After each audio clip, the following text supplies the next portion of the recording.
Inform human, आप तक सच पहुंचे, यही हमारी कोशिश है।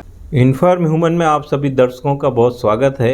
आज फिर एक सौभाग्य का हमारे लिए अवसर है कि अतिथि हमारे स्टूडियो में उपस्थित हैं और मैं निवेदन करूंगा चेतन उपाध्याय जी से। वो हमारे चैनल में संपादकीय विभाग में प्रमुख दायित्व संभाल रहे हैं। इस बातचीत का सिलसिला आप शुरू करें। हमारे अतिथि का वैसे तो शहर का पूरा ज़िला और तमाम कई बड़े हिस्से में एक पहचाना हुआ चेहरा है आज के हमारे अतिथि, फिर भी एक जो औपचारिकता है उसको पूरा करते हुए एक परिचय आप दे दीजिए, फिर बातचीत को आगे बढ़ाते हैं। नमस्कार। आज हमारे इन्फॉर्म चैनल में शहर का वो व्यक्तित्व जिसकी सरल सहजता से पूरा शहर परिचित है, और एक ऐसा नाम चाहे राजनीति का क्षेत्र हो चाहे अध्यात्म का क्षेत्र हो, दुर्गेश अग्रवाल अपने आप में एक बड़ा परिचय है। प्रथम नागरिक का प्रतिनिधित्व करते हुए आप राजनीति के क्षेत्र में भारतीय जनता पार्टी के कद्दावर नेता के रूप में फिलहाल के जो चुनाव हुए हैं, जिसमें भारतीय जनता पार्टी के कद्दावर के नेताओं चुनाव प्रक्रिया को किस तरह संपादित करना है उसमें बड़ा नाम उभर करके आया है, तो वो है दुर्गेश अग्रवाल जी। बहुत अद्भुत और बहुत संक्षिप्त में बहुत मजबूत परिचय दिया है आपने। ये तीनों ही मामले बहुत महत्वपूर्ण है। सहज और सरल व्यक्तित्व जो आपके व्यक्तित्व में दिखाई देता है, इसमें कहीं ना कोई भी जरा सा भी कोई संदेह नहीं है और ना कोई इसमें कहीं ना कहीं कुछ भी बात में अतिशयोक्ति लगती है। आपके व्यक्तित्व में ये बात झलकती है। और आपके जुड़े हुए लोग ही क्या सर, जब हम लोग कवरेज के लिए जाते हैं और शहर में चर्चा होती, लोग इस बात को सहजता से स्वीकार करते हैं कि बहुत सरल व्यक्तित्व। और दूसरा जो आपने कहा, एक संत की तरह आध्यात्मिक व्यक्ति हैं, और जो सबसे महत्वपूर्ण, उसके लिए आपको बहुत शुभकामनाएं भी हैं इन्फॉर्मेशन टीम की ओर से, कि चुनाव का जो बेहतरीन प्रबंधन होता है, चुनाव को जो लड़ने के जो सलीके होते हैं, जो अनुशासन है, जो प्रबंधन है, जो मतदाताओं के प्रति जो सम्मान है, वो सारी चीज़ें हमने अभी हाल ही में देखी, और उसके लिए आपको बहुत शुभकामनाएं, बहुत बधाई। बहुत बहुत धन्यवाद आपने। आइए हम इस व्यक्तित्व के साथ इन्फॉर्मर के चीफ एडिटर आदरणीय राजेश व्यास जी कुछ वो बातें करने जा रहे हैं जो मुद्दे खास हैं शहर के लिए और शहर के विकास के लिए, क्योंकि शहर अब देख रहा है आपके माध्यम से या मतदाताओं के माध्यम से जो आने वाला समय है, वो समय क्या है और क्या होगा, किस तरह शहर का विकास होगा। व्यास जी और आदरणीय दुर्गेश अग्रवाल जी। सर, बातचीत का सिलसिला वहीं से करते हैं। कई बार हमारे आपने स्टूडियो में आए, कई बार मेरी आपसे चर्चाएं हुई, साक्षात्कार भी हुए, और मुझे वो दौर भी याद है जब महापौर के चुनाव संपन्न हुए थे। उस समय भी एक जो बड़ी बात थी, आपने कहा था कि हम शहर की जो प्रमुख समस्या है यातायात की समस्या, उसके निराकरण के लिए मजबूती से कदम उठाएंगे। इस कार्यकाल में 1 साल से अधिक के समय में कई छोटे छोटे कदम उठाए भी गए उसके, लेकिन अभी भी वो समस्या बनी हुई है। इसको लेकर कोई बड़े स्तर पर कोई प्लानिंग है क्या? निश्चित तौर पर आपका सवाल बहुत ही महत्वपूर्ण है, और चुनाव के बाद नहीं, चुनाव के पहले से ही हम कहते थे कि यदि हमको मौका मिला तो हम देवास के यातायात को सुचारू बनाएंगे, देवास के यातायात को सुविधाजनक बनाएंगे। आपने देखा है कि हम मेन एबी रोड की बात करें तो हमारी परिषद के पहले सारे सिग्नल बंद हुआ करते थे। सबसे पहले मैंने अधिकारियों की मीटिंग ली, जिसमें यातायात पुलिस के अधिकारियों को भी बुलाया था और सारे ट्रैफिक सिग्नल चालू कराएं, जो आज हम देखते हैं कि सारे सिग्नल चालू हैं। इसके अलावा भी हमने यातायात विभाग के अधिकारी, उस टाइम पे किरण शर्मा जी हमारे डीएसपी थे, सुप्रिया चौधरी जी टीआई थी, इन दोनों के साथ में निगम अधिकारियों के साथ में मीटिंग करी थी। यातायात को लेकर शहर का पूरा प्लान बनाने का हमने तय किया था, और उसके साथ ही कहीं न कहीं हमारा जो शहर का मुख्य मार्ग है जो काफ़ी संकरा है, उसके कारण भी यातायात मेन शहर के अंदर काफ़ी बाधित होता है। तो नगर निगम की पहली बैठक के अंदर मैंने जो अधिकारियों के साथ करी थी, उसके अंदर अधिकारियों को निर्देश दिए थे कि हमारे शहर के मुख्य हृदय स्थल एमजी रोड और जिसको हम शामलात रोड बोलते हैं और पीठा रोड, इन 3 रोड का चौड़ीकरण सौंदर्यीकरण का प्रस्ताव बनाने के निर्देश दिए थे। उसमें अधिकारियों ने 2 रोड के प्रस्ताव भी बनाए हैं, एमजी रोड का करीब 4.5 करोड़ का और शामलात रोड का करीब 2.5 करोड़ का। ऐसे 7 करोड़ के हमारे दोनों सड़कों के प्रस्ताव तैयार हैं। तीसरा पीठा रोड का भी मैंने प्रस्ताव बनाने के निर्देश दिए हैं और इन 2 रोड के जो प्रस्ताव बने उनके लिए हमने टेंडर प्रक्रिया भी की थी, लेकिन निगम निधि से होने के कारण और 7 करोड़ के बड़े अमाउंट के टेंडर होने के कारण हमारे किसी देवास के कॉन्ट्रैक्टर ने उसमें पार्टिसिपेट नहीं किया और फिर कहीं ना कहीं चुनावी प्रक्रियाएं, चुनाव आचार संहिता वो सब थी, इसलिए हम उस काम को आगे नहीं बढ़ा पाए हैं।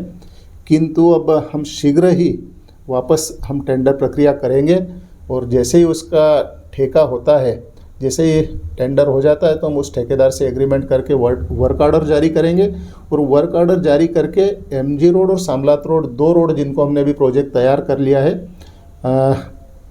पूरा अतिक्रमण हटाएंगे आग्रहपूर्वक, निवेदनपूर्वक, और आवश्यकता पड़ी तो भले हमें थोड़ी सी सख्ती भी करना पड़े तो हम पीछे नहीं हटेंगे, क्योंकि यदि शहर चौड़ा होगा, साफ़ सुथरा होगा, सुंदर होगा तो शहर का व्यापार भी बढ़ेगा और वहाँ के व्यापारियों की प्रॉपर्टी की मार्केट वैल्यू भी बढ़ेगी और उसके साथ हमारे नागरिकों को सहज सुलभ यातायात भी उपलब्ध होगा। तो उस और हम तेज़ी से काम कर रहे हैं और मुझे पूर्ण विश्वास है कि आपको आने वाले समय के अंदर हमारा जो शहर का ये हृदय स्थल कहलाती है 3-4 सड़कें, ये आपको चौड़ी दिखेगी, सुंदर दिखेगी, साफ़ सुथरी दिखेगी। और अतिक्रमण हटाना मेरा मकसद नहीं है, अतिक्रमण हटना चाहिए, लेकिन आज आपने जैसे भी भेज दी, तोड़फोड़ कर दी, ये हटा दिया, वो हटा दिया और हमारे नागरिक परेशान होंगे, वो मैं नहीं चाहता। पूरा टेंडर प्रक्रिया होने के बाद में जैसे ही वर्क ऑर्डर होगा हम इस प्रोजेक्ट को आगे बढ़ाएंगे।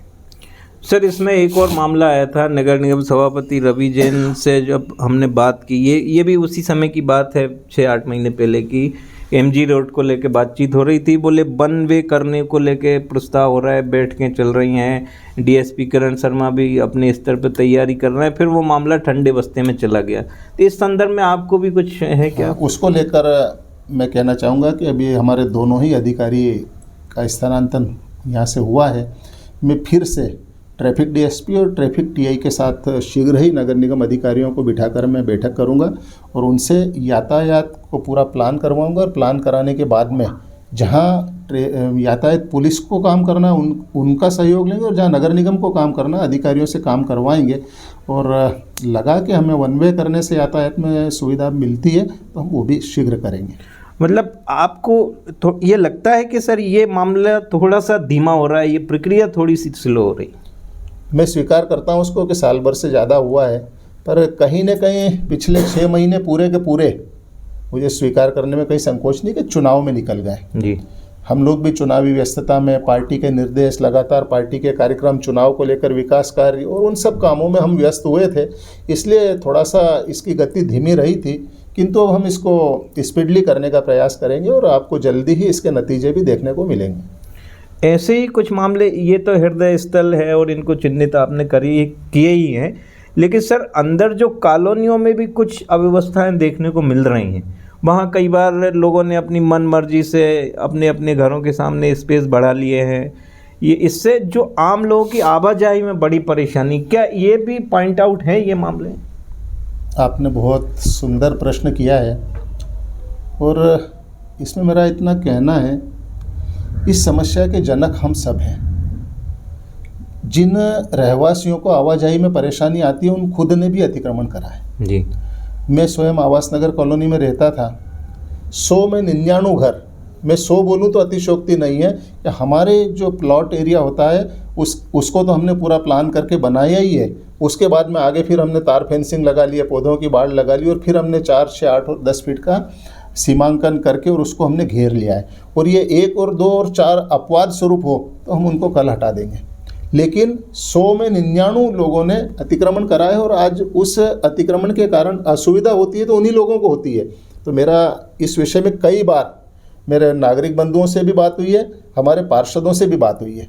जिस दिन हमारा पार्षद और वहाँ के रहवासी तय करके दे देंगे कि हम स्वेच्छा से अतिक्रमण हटाने को तैयार हैं, उस दिन नगर निगम के संसाधन में भेज के उन सारे अतिक्रमण को हटाने के लिए तैयार हैं। कुछ नवाचार की बात बीच में हुई थी, कई अखबारों में भी बड़ी स्टोरियां प्रकाशित हुई थी। आप एक सम्मेलन में गए थे, वहाँ से जबलपुर और छत्तीसगढ़ से भी कुछ ऐसे नवाचार जो आपको अच्छे लगे थे। हमारे यहाँ के नवाचार भी उन लोगों ने एक्सेप्ट किए थे। आपने तब कहा था कि हम कुछ नवाचार हैं जो देवास में भी शुरू करने जा रहे हैं, वो सर अभी प्लानिंग में हैं? सर, देवास में मैंने जो नवाचार अभी आपने बोला ही है कि अन्य नगर निगम ने भी स्वीकार करे हैं। हमने देवास में नवाचार शुरू किया है महापौर हेल्पलाइन। जी। महापौर हेल्पलाइन के अंदर हमारे देवास का कोई भी व्यक्ति नगर निगम से जुड़ी हुई सुविधा के लिए कंप्लेंट दर्ज करा सकता है और उसको समय सीमा के अंदर उस समस्या का निराकरण हमारे नगर निगम के कर्मचारी अधिकारी करते हैं। चाहे वो विद्युत मेंटेनेंस की समस्या हो, चाहे हमारी साफ़ सफाई की समस्या हो, चाहे अन्य समस्या हो, उस सब की समय सीमा तय है और उस समय सीमा के अंदर उसका निराकरण होता है। अभी आचार संहिता के बाद मैं ज़रूर उसका फीडबैक नहीं ले पाया हूँ, नहीं तो मैं उसकी लगातार मॉनिटरिंग करता हूँ।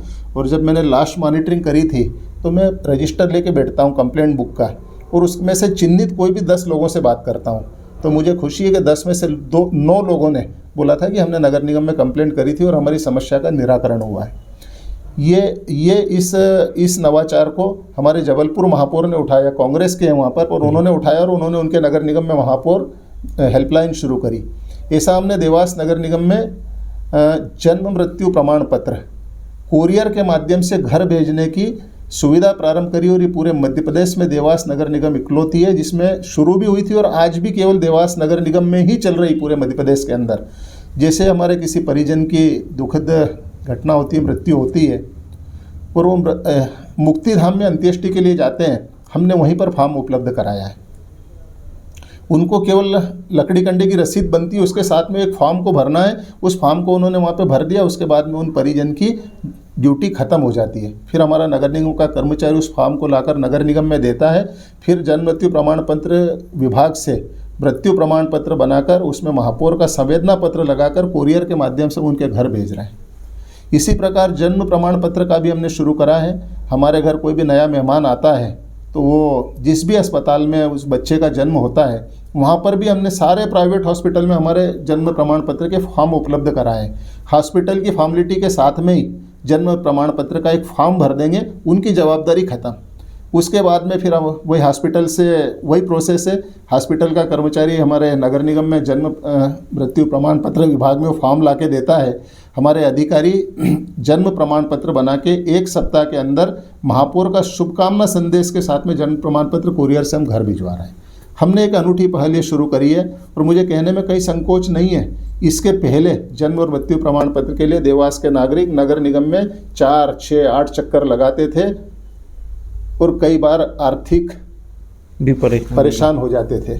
उन सब चीज़ों से निजात मिली है और जन्म और मृत्यु प्रमाण पत्र हम लोग घर भेज रहे हैं। इसके साथ ही हमने एक नवाचार शुरू करा, महापौर जन सुनवाई, जो प्रत्येक बुधवार को होती है।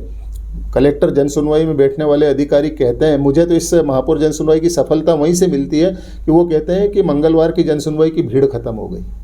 वो सारी एक, चूँकि महापौर जन सुनवाई में जनता का विश्वास बढ़ा है, जो समस्याएं लेके आते हैं, मैंने बहुत सख्ती से अधिकारियों को आदेश दिया है, सारे अधिकारी एक हॉल में मेरे सामने महापौर के सामने बैठते हैं और जो भी आवेदन आता है संबंधित अधिकारियों को देता हूं। और प्रयास रहता है कि 10 आवेदन आए तो 5 का तत्काल मौके पे निराकरण हो, और यदि 5 आवेदन बचते हैं तो उन समस्याओं की भी समय सीमा तय है। उस समय सीमा के अंदर उस समस्या का निराकरण करना और संबंधित व्यक्ति को फ़ोन पे बताना कि आपकी महापौर जन सुनवाई में कंप्लेंट थी और उसका इस प्रकार से निराकरण हुआ है। हमने एक ये नवाचार किया है। इसके साथ ही एक नवाचार और हमने किया है, जो हमारे प्लॉट पे घर बनाने का हमारा सपना होता है और उसका नक्शा पास कराने के लिए भी लोग महीनों चक्कर लगाते थे और वहाँ पे भी कई सारे पैसे खर्च हो जाते थे। उसको भी मैंने एक नई शुरुआत करी है देवास नगर निगम में। 1000 स्क्वायर फीट तक के प्लाट के लिए अभी शुरू करिए, आने वाले समय में हम उसको और बढ़ाएंगे। 1000 स्क्वायर फीट का यदि आपका प्लाट है और आपको नक्शा पास कराना है, आपको नगर निगम आने की ज़रूरत नहीं है। किसी भी इंजीनियर से आप नियमानुसार जो नक्शा बनता है वो नक्शा बनाएं और नगर निगम की वेबसाइट पे अपलोड कर दें। अपलोड होने के बाद में उस नक्शे को हमारे अधिकारी जांच करेंगे। यदि आपका नक्शा सही है तो आपको फ़ीस के लिए हम डिमांड भेज देंगे, वो भी ऑनलाइन।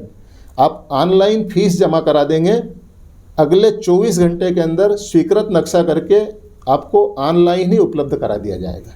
ये हमने देवास शहर को बहुत बड़ी सौगात दी और ये नवाचार शुरू किए हैं। तो इस प्रकार के हमने कई सारे नवाचार शुरू किए हैं। एक छोटा सा प्रश्न मेरा है कि शहर की एक वांछित आवश्यकता है और वो पेयकी की समस्या को का निराकरण, वो क्या आपके कार्यकाल में क्या ये प्लानिंग में है या शासन से कोई न कोई इसकी प्लानिंग लेकर के आप इसमें कार्य करने वाले हैं? निश्चित तौर पर आपका प्रश्न जनता से जुड़ा हुआ है। महापौर चुनाव जब लड़े थे तब भी हमने जनता से वादा किया था और हमारे माननीय मुख्यमंत्री शिवराज सिंह जी चौहान साहब आए थे, उनसे आग्रह किया था और उन्होंने भी मंच से घोषणा करी थी। उसको लेकर लगातार मैंने शासन को पत्राचार किया है। हमारे नगरीय प्रशासन मंत्री आदरणीय भूपेंद्र सिंह जी को, आदरणीय मुख्यमंत्री शिवराज सिंह जी को मैंने व्यक्तिगत महापौर के लेटर हेड पे पत्र लिखकर 2-2, 3-3 बार मिला। मिलने के बाद मेरे सामने मुख्यमंत्री जी ने भूपेंद्र सिंह जी को निर्देश दिया, भूपेंद्र सिंह जी ने अपने पीएस को निर्देश दिया था और कहीं न कहीं अधिकारी स्तर पर उच्च स्तर से निर्देशित किया हुआ है। पर चूंकि वो शासन स्तर का मामला है, वो देवास नगर निगम का नहीं है, लगातार हम लोग उसको फॉलो कर रहे हैं, लगातार हम पीछे पड़े हुए हैं और उम्मीद करते हैं कि हमारे प्रयास को माँ चामुंडा की कृपा से सफलता मिलेगी और देवास को इस समस्या से भी निजात मिलेगी। 1-2 निजी प्रश्न पूछ लेते हैं फिर थोड़े और आगे बढ़ें। कपड़े बहुत सुंदर पहनते हैं आप और आध्यात्म की बात हो रही थी सर, इसमें आपकी जो आध्यात्मिक जो दैनिक दिनचर्या होती होगी, पूजन पाठ, या आप कई बार धार्मिक यात्राओं पे भी निकल जाते हैं और लंबी यात्राओं पे अचानक ही मेरी फ़ोन पे बात होती है, बोले अब तो 8 दिन बाद ही मुलाकात हो पाएगी। ये कब से चल रहा है ये? आपके 2 प्रश्न, पहला तो कपड़े का कपड़े का चयन आज तक मैंने मेरे लिए वस्त्र नहीं खरीदे जी। मैं सौभाग्यशाली हूँ कि मैं मेरे परिवार में सबसे छोटा हूँ। मेरी 4 बहनें और 2 भाई, हम 6 भाई बहन में सबसे छोटा हूँ। तो पहले मेरे लिए मेरे बड़े भाई और बड़ी बहनें कपड़े खरीद के देती थी, मैं वो पहनता था। शादी हो गई तो ये जवाबदारी पत्नी ने ले ली और अब बच्चे बड़े हो गए तो मेरी बेटी और मेरा बेटा वही मेरे लिए कपड़े पसंद करते हैं, वही खरीदते हैं और वही टेलर के यहाँ नाप भी अब तो फिक्स है, तो बस कपड़े खरीद के डाल दिए और वो ला के दे देते हैं। और जो देते हैं, और आज भी अलमारी में से कौन सा कपड़ा मुझे पहनना है वो मुझे निकालना याद नहीं है, या तो मेरी पत्नी या मेरा बेटा जो निकाल के देते हैं मैं पहनता हूँ। ये सरलता है जो आप सरल व्यक्तित्व सरलता है। वस्त्र आवरण का जो जिम्मा है आपके, और वो भी शहर के प्रथम नागरिक का है, ये हमारे लिए बड़े सौभाग्य की बात है। एक छोटा सा प्रश्न मेरा अभी एक सर आध्यात्म वाला रह गया है मेरा। बिल्कुल आप और दूसरा आपने जो प्रश्न अध्यात्म का बोला है, ये मेरे दिल से जुड़ा हुआ प्रश्न है जी। बचपन से जब मैं देवास में आया, आज के 32 साल पहले, उज्जैन ज़िले के महतपुर तहसील का एक छोटा सा गांव खेड़ा कासोन हुआ करता है और गांव में बहुत बड़े आध्यात्मिक आयोजन नहीं होते हैं, पर वहाँ पर एक हनुमान जी का मंदिर था और एक राम मंदिर था जी। तो राम मंदिर से उस गांव में उस टाइम पे बोले झंडा निकालना, तो प्रत्येक मंदिर मंगलवार का दिन था, शाम को हम राम मंदिर से झंडा निकालते थे और साथ में वो 5-50 का युवाओं का समूह होता, कीर्तन भजन करते हुए हनुमान जी के मंदिर जाते थे, वहाँ 1-8 घंटा बैठ के कीर्तन भजन करते थे और वापस राम मंदिर आ जाते थे। तो वो मेरी रुचि धार्मिक और आध्यात्मिक बचपन से रही है। मैं उस झंडा समिति से भी जुड़ा हुआ था और उसके बाद जब देवास आया तो देवास आते ही आज के 32 साल पहले हम आवास नगर की बात करें तो बहुत नई कॉलोनी थी, वहाँ 150 लोग ही रहते थे। हम 150 लोगों ने मिलके सुंदरकांड, अखंड रामायण, गणेश उत्सव, नवदुर्गा उत्सव ये मनाना शुरू किए थे। तो कहीं न कहीं मेरी आध्यात्मिक रुचि बचपने से रही है। देव दर्शन का मेरा शौक़ है। हर व्यक्ति की कोई ना कोई एक रुचि होती है, मेरी रुचि सिर्फ देव दर्शन, इसके अलावा कोई रुचि नहीं है। क्या बात। तो मैंने हिंदुस्तान के जितने प्रमुख दर्शनीय स्थल हैं, जैसे हमारे हिंदू धर्म के 4 धाम कहलाते हैं, मैं बद्रीनाथ, केदारनाथ, गंगोत्री, यमुनोत्री, उत्तराखंड के धाम में करीब 14 बार होके आया। क्या बात। रामेश्वरम, जगन्नाथपुरी, द्वारिका, यहाँ 4-4, 6-6 बार होके आया। 12 ज्योतिर्लिंग मैंने दर्शन करने का मुझे सौभाग्य मिला। नेपाल पशुपतिनाथ दर्शन का सौभाग्य मिला। इसके बाद में कैलाश मानसरोवर की मुझे यात्रा का सौभाग्य मिला। इसके साथ ही हमारे देश के जितने भी प्रमुख धार्मिक स्थल हैं, लगातार कई बार हरिद्वार में मुझे याद नहीं कितनी बार, करीब 50 बार गया हूँगा। वैष्णो देवी मैया के यहाँ हर साल जाने का क्रम है। और बाबा गिरिराज जी की मेरे पे असीम कृपा है, पिछले कई वर्षों से हर महीने गिरिराज जी की परिक्रमा को जाता हूँ। जीवन में एक सपना था कि बाबा कभी मुझे दंडवती भी करा देना। दंडवती बहुत कठिन है, पर मेरी इच्छा थी और बाबा गिरिराज जी ने पूरी कराई। अभी साल भर पहले मैंने परिवार के साथ में दंडवती परिक्रमा भी करी गिरिराज जी की। और साल भर में एक बार हम गिरिराज जी की परिक्रमा यात्रा पर करीब 400 से 500 लोगों का समूह, वो मैं अपने खर्च पे नहीं ले जाता हूँ, सब अपने अपने खर्च से इक्वल शेयर में हम जाते हैं, पर साल में एक बार करीब 400 से 500 लोगों का हमारा एक समूह गिरिराज जी की यात्रा पे जाता है, जो अब इस साल भी हम 5 जनवरी को जा रहे हैं। तो इस प्रकार से लगातार कहीं ना कहीं धार्मिक आध्यात्मिक रुचि होने के कारण ऐसा मुझे सौभाग्य मिलता रहा है। इसमें एक बात मैं कहूँगा कि स्वयं भी आपके साथ गिरिराज की परिक्रमा में गया हूँ, तो सबसे बड़ी बात दुर्गेश भैया का देखा कि ये मालूम पड़ जाए कि दुर्गेश भैया अपनी टीम के साथ गिरिराज पर हूँ, तो वहाँ जितने भी प्रमुख स्थान हों वो व्यवस्था पहले से हो जाती है। क्या बात, ये सबसे बड़ी विशेषता हमने देखी कि वहाँ पूजन पाठ वगैरह की जितनी व्यवस्था वो वहाँ रहती है। ये पहले से कैसे तय होता है ये तो नहीं मालूम, परंतु ये हमने प्रत्यक्ष देखा है। और जितनी लोकप्रियता आपकी यहाँ है वहाँ धार्मिक स्थलों पर लोग सब जानते हैं। राजेश जी, मैं एक बात कहूँगा, वो लोग भी जानते हैं जो रास्ते पर सेवा दे रहे ना, वो भी जानते हैं कि दुर्गेश अग्रवाल जी देवास से आ चुके हैं। बहुत बढ़िया। अब हम शहर वापस शहर में आ जाते हैं। बहुत दर्शक भी कहेंगे कि विषय से थोड़ा सा और वो हो रहा है। तो अभी सर एक सवाल और रह गए, उसके बाद फिर हम समापन की ओर बढ़ेंगे। आज सुबह से ही एक और आरोप प्रत्यारोप का दौर चल रहा है। कांग्रेस के एक नेता हैं, वो प्रेस नोट भी जारी हुए हैं, उसमें कई सारी बातें हैं, हो सकता है आप तक भी बात पहुंच गई हो, उस विषय में आपका क्या कहना है? मेरा इसमें स्पष्ट कहना है कि हमारे कांग्रेसी पार्षद मित्र हैं जिन्होंने आज प्रेस नोट जारी करी, दीपेश कानूनगो जी, मुझे उनकी बुद्धि पे तरस आता है और उनके ज्ञान और गणित पर भी तरस आता है। उन्होंने जिस मेयर हाउस को लेकर आज आरोप लगाया है, वो जनप्रतिनिधि है, उनको ज्ञान होना चाहिए कि जिस दिन महापौर शपथ लेता है, ये संवैधानिक व्यवस्था है, ये मेरे लिए नहीं, कोई भी महापौर हो, उसी दिन उसको गाड़ी, बंगला, मेयर सचिवालय और कार्यालय निगम द्वारा उपलब्ध कराया जाता है। लेकिन मुझे तो 18 महीने हो गए, अभी तक मेयर हाउस नहीं मिला है। कारण कि पुराना मेयर हाउस था, वो खंडहर हो चुका था। और मुझे सरकारी बंगले का यदि शौक ही होता तो जिस दिन मैंने चार्ज लिया उस दिन मैं डिमांड करता कि 50,000 रुपये महीने का मुझे किराए का बंगला उपलब्ध कराएं। और ये निगम की ड्यूटी थी कि 50,000 रुपये महीने का बंगला किराए पे लेकर मुझे देना है, क्योंकि ये संवैधानिक व्यवस्था है। मेरे पहले जितने भी महापौर रहे, वो कांग्रेस के हुए बीजेपी के, उनको भी बंगला मिला है। तो एक ये व्यवस्था है। बंगला खंडहर हो चुका था तो उसको निगम ने नया बनाया है, जिसमें मैं अभी शिफ्ट भी नहीं हुआ हूँ जी, और बन के शायद तैयार हुआ है वो। और उनका एक आरोप है कि इसमें भ्रष्टाचार हुआ, एक ही ठेकेदार को 3 बार काम दिया है। तो वहाँ भी मुझे उनके ज्ञान पे तरस आता है कि कोई भी शासकीय काम होता है तो उसकी अलग अलग काम के अलग अलग टेंडर जारी होते हैं। निर्माण का काम हुआ तो लोक निर्माण विभाग से उसका टेंडर हुआ, फर्नीचर का काम होगा तो उसका अलग टेंडर होगा, विद्युत उपकरण लगाना है, फ्रिज, एसी, टीवी, तो उसका अलग टेंडर होगा। तो निश्चित तौर पर अलग अलग टेंडर हुए हैं। उनका आरोप है कि एक ही व्यक्ति को मिला। मुझे वहाँ भी उनकी बुद्धि पे तरस आता है। आजकल ऑनलाइन टेंडर जारी होते हैं, जो हिंदुस्तान में बैठा हुआ कोई भी व्यक्ति कहीं से भी पार्टिसिपेट कर सकता है। और आपके चैनल के माध्यम से कहना चाहता हूँ, दीपेश कानूनगो खुद ठेकेदार है, वो किसी अन्य लोगों के नाम पे ठेकेदारी करता है। वो चाहता तो खुद भी पार्टिसिपेट कर सकता था, किसने रोका उनको?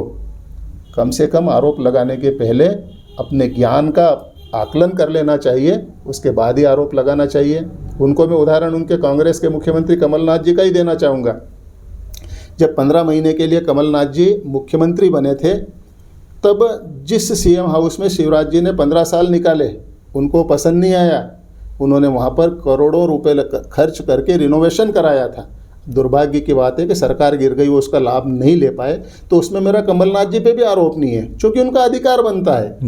उनको सीएम हाउस मिलना, उसमें जो सुविधाएं चाहिए वो व्यक्ति डिमांड करेगा, सुविधाएं देना शासन का काम है, पर मैं तो उनको याद दिलाना चाहता हूँ कि ये शासन के नियमों में है। संवैधानिक पद पे चाहे वो महापौर हो, विधायक है तो उनको भी विधायक विश्राम गृह और बंगले आवंटित होते हैं, सांसद है सांसद को भी बंगले आवंटित होते हैं, जिला पंचायत अध्यक्ष है तो उनको भी बंगला मिलता है। तो कहीं ना कहीं मेरा तो इतना कहना है कि माननीय दीपेश जी अपने वार्ड से कांग्रेस की इज्जत नहीं बचा पाए, अपने नगर से कांग्रेस की इज्जत नहीं बचा पाए, अपनी विधानसभा से कांग्रेस की इज्जत नहीं बचा पाए, और मैं तो कहूँगा देवास जिले और मध्य प्रदेश से कांग्रेस की इज्जत नहीं बचा पाए हैं। और जब आदमी फुर्सत में होता है तो इस प्रकार के अनर्गल आरोप लगाना एक सामान्य बात है। सर, आपका कोई प्रश्न हो तो आप कर लीजिए। छोटा सा प्रश्न है कि स्वच्छ देवास और स्वस्थ देवास को लेकर के कि सर्वेक्षण के दौर में देवास इंदौर का मुकाबला करने की कोशिश में लगा रहा है। अब स्थिति क्या है स्वच्छता को लेकर के? स्वच्छता को लेकर देवास नगर निगम में लगातार हम प्रयास कर रहे हैं, लगातार काम कर रहे हैं। और मुझे बताने में खुशी है कि दिल्ली में एक कॉन्फ्रेंस हुई थी, स्वच्छ भारत मिशन को लेकर कार्यक्रम था, जिसमें महापौर जी और हम लोग गए थे। वहाँ की नोडल अधिकारी थी पूरे देश में जो इस स्वच्छता मिशन को काम देखती है, मैडम रूपा मिश्रा जी। तो हम उनसे परिचय करने के लिए गए। मैंने बोला कि हम लोग मध्य प्रदेश देवास से आए और महापौर देवास है। उन्होंने बोला कि अरे देवास की तो इमेज हमारे सामने बहुत अच्छी है, देवास बहुत साफ़ सुथरा शहर है, आपके शहर को पिछले साल स्वच्छता में 3 स्टार रेटिंग मिली थी और हम चाहेंगे कि आप थोड़ा प्रयास करें तो 5 स्टार रेटिंग में देवास शहर आएगा। ये बात मुझे दिल्ली में पूरे देश की नोडल अधिकारी रूपा मिश्रा जी ने जब बोली तो गर्व से सीना हमारा चौड़ा हुआ। और उसके बाद आकर हमारे एसबीएम के नोडल अधिकारी सौरभ त्रिपाठी जी भी वहीं दिल्ली में साथ में थे। मैंने उनको वहीं बोला है कि जो हमारी इमेज आज दिल्ली में है और दिल्ली हमसे उम्मीद करता है कि हम 3 स्टार से 5 स्टार रेटिंग हासिल करेंगे, तो हमको प्रयास करना चाहिए और माँ चामुंडा की कृपा से हम 5 स्टार रेटिंग हासिल करें। उस कड़ी में हमने प्रयास भी करा है, सर्वेक्षण हुआ है, उसके नतीजे अभी नहीं आए हैं, पर उम्मीद है कि शायद अब के हम माँ चामुंडा की कृपा से और पूरे देवास की जनता के सहयोग से 5 स्टार रेटिंग हासिल करेंगे। एक अंतिम प्रश्न दर्शकों की ओर से है सर। अब चूँकि आप पहले भी पावर में थे, अब और ज़्यादा पावर में हैं, आपके पास तमाम संसाधन सुविधाएं और शक्तियां हैं। शहर अब आपकी तरफ अपेक्षा से देख रहा है कि जो मूल जो समस्या है शहर की ट्रैफिक की, इसके लिए आप कोई डेडलाइन हमारे चैनल के माध्यम से यदि आप देना चाहें तो वो भी दे सकते हैं कि जो कुछ भी आपको लग रहा है इसको इस अवधि में हम बहुत सुंदर कर देंगे, बहुत बेस्ट कर देंगे। तारीख बताना मेरे लिए थोड़ा सा मुश्किल होगा, क्योंकि ये यदि मुझे अकेले को कोई काम करना होता तो मैं आपको ज़रूर तारीख बता देता कि मैं इस तारीख को से लेकर इस तारीख के बीच में मैं ये काम कर दूंगा। लेकिन इसके लिए मुझे कई सारे लोगों का सहयोग लगना है। सबसे पहले तो इसका टेंडर होना है। टेंडर होने के बाद में इसे ठेकेदार लेता है तो उसकी प्रोसेस है, एग्रीमेंट होना, वर्क ऑर्डर होना, वो सारा होने के बाद उन सारे देवास के व्यापारी भाइयों का मुझे सहयोग लगेगा। उन सबका सहयोग मिलने के बाद में मुझे यातायात पुलिस का सहयोग लगेगा। तो जिन जिन लोगों का सहयोग अपेक्षित है उन सबका सहयोग लेंगे और मुझे पूर्ण विश्वास है कि हमारे देवास के व्यापारी बंधु, हमारे नागरिक बंधु अपने शहर के हित में, शहर को सुंदर बनाने में आप सब साथ देंगे, सहयोग देंगे। और मैं तारीख तो नहीं बता पा रहा हूँ, लेकिन आपको इतना आश्वस्त करता हूँ कि हम शीघ्र ही इस मुहिम में बहुत तेज़ी से आगे बढ़ेंगे और माँ चामुंडा की कृपा से हम उसके नतीजे भी हासिल करेंगे। बहुत अद्भुत। इस मुहिम में बहुत तेज़ी से आगे बढ़ेंगे और ये आप सभी के लिए बहुत शुभ है और आपको भी बहुत शुभकामनाएं। बहुत धन्यवाद, बहुत सार्थक चर्चा के लिए। क्या सर समापन करें? बहुत धन्यवाद। आपके स्टूडियो में उपस्थित होकर आपसे मिलने के लिए बहुत बहुत धन्यवाद। Thank you.